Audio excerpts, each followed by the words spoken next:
What did your parents teach you that you had to unlearn? When I was growing up, my parents had a list of things they thought I should do to become a man.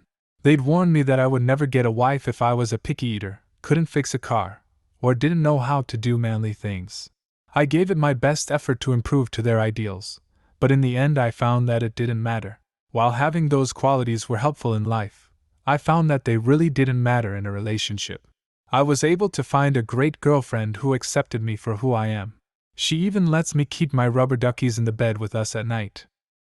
My good Christian mother told me that only black people and poor women breastfed. This was very confusing. She said formula was good enough for her mother to give her, and so it was good enough to give my sister and me. Okay. No questions asked? So when I grew up and started having friends with kids, I saw how beautiful that gift was. When I got pregnant the first time, she pulled that bullshit wisdom out again. So I asked her if Mary gave formula to Jesus, and more importantly, where did Joseph find a corner store open on Christmas, and she shut the fuck up. I breastfed all 3 of my kids like a champ and she never said a word.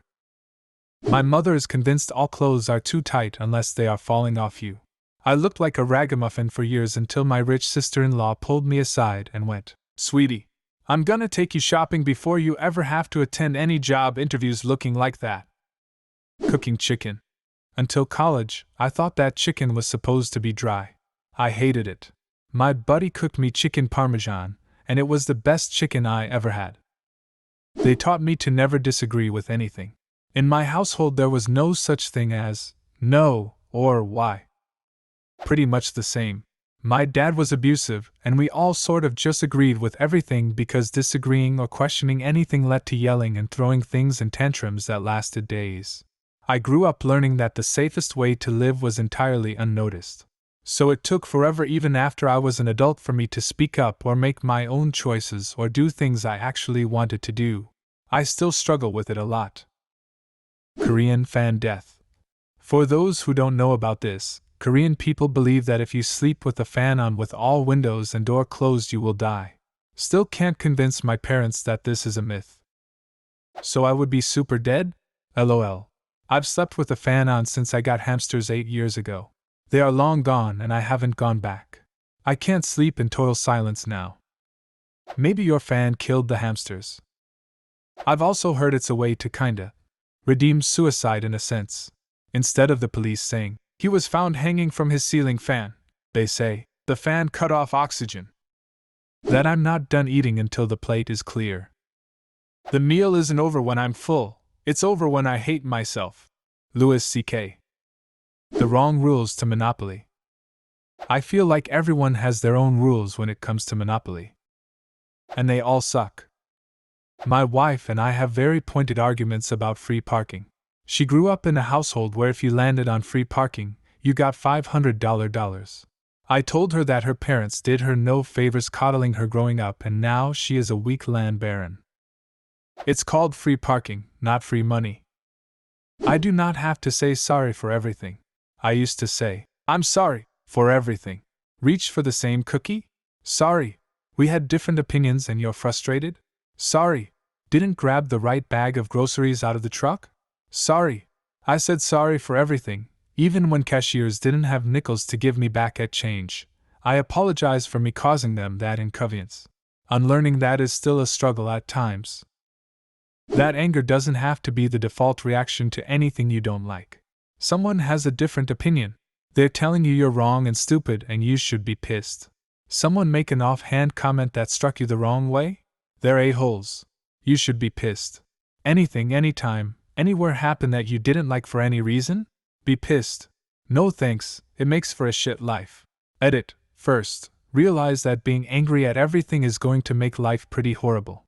Then, it's just reminding yourself every time you have that gut reaction to ask yourself if it's worth it or not. 9 times out of 10, it's not.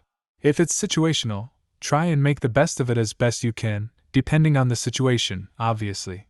If it's personal, try to see the other person's perspective. If they're just being an a-hole, think of something you're going to enjoy doing later, smile, and wish them a great fuck off while you go about your day, because a-holes aren't worth your emotional effort of being angry. Quantity over quality. Though my family was economically stable, privileged even, my parents grew up in poverty. So their way of buying was to buy cheap. Which definitely should be taken into consideration, but ultimately, if the quality is not there, you end up spending more to continuously replace the item.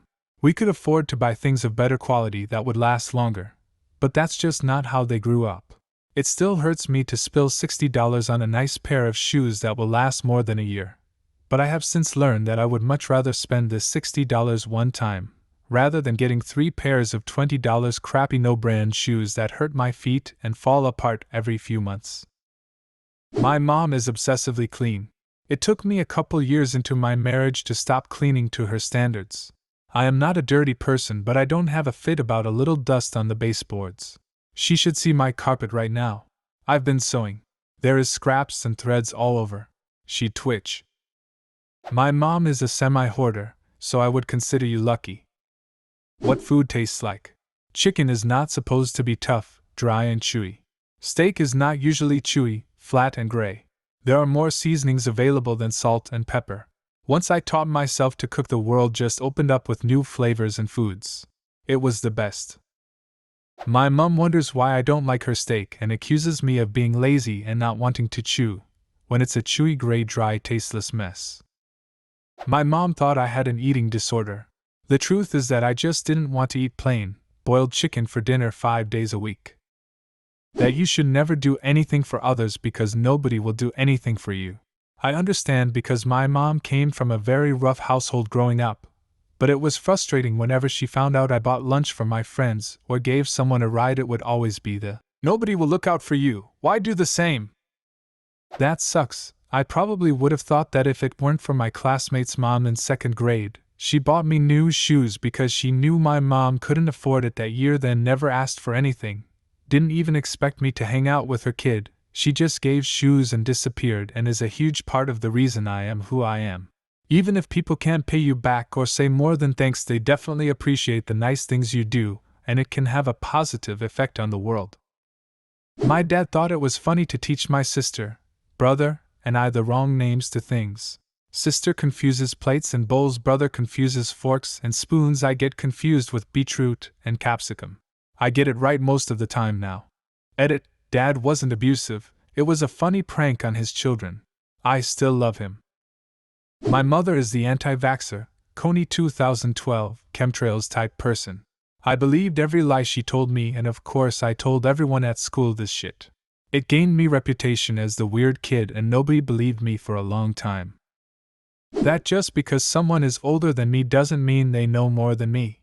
Yes, it's true I don't have as much experience or knowledge about things in the world, but it is possible for me to know something that someone who is older than me doesn't know. My dad always used the "I'm older, wiser, more experienced" line if I said something, a fact or piece of information that he didn't agree with or think was true. It made me feel a little insecure about what I know and if what I know is right or not. Things I had to teach myself once I left my home. 1. It's not okay to let dog shit sit around in the house. 2. It's not okay for bird shit to be smeared everywhere. Walls, chairs, clothes. 3. It's not okay to buy a pet, love it for 2 weeks, then get a new one. 4. It's not okay to buy a pet and get rid of it because you can't be bothered to potty train it. 5. I was not put onto this earth to protect, take care of, or clean up after my mother. 6. It's not normal to not feed your children, and then rag on them when they do eat, calling them fat. 7. Hitting children isn't okay, and I didn't deserve it. 8. Sexual abuse isn't something normal that people just say is bad, like cussing. And it didn't matter that I didn't fight. I was still 6, and it was still rape. 9. It's not going to lead to a happy life if you live it expecting everyone to judge you harshly. 10. It will also not lead to a happy life if you judge everyone you meet and deem less worthy. I've gone to multiple therapists and psychiatrists. I have a laundry list of mental illnesses due to my childhood, and I still have a lot of relearning I need to do in my life. That loud noises and rough housing caused the cake to not rise when baking in the oven. Come to find out 20 years later it was just a lie to get us to be quiet. Now that I think of it, they got quiet kids and cake. Scratch that, I'll remember this instead and use it in the future. My mother told me I had another middle name one day, Aloysius. I hated it, of course, but eventually came to terms with the idea. It was years later that she realized I had been writing an extra middle name on literally everything that required my full name, and asked me why I was doing such an odd thing. She had forgotten what she had done. When I told her, she laughed at me for about an hour straight, tears rolling down her face, laughing so hard she peed herself. Yeah, thanks.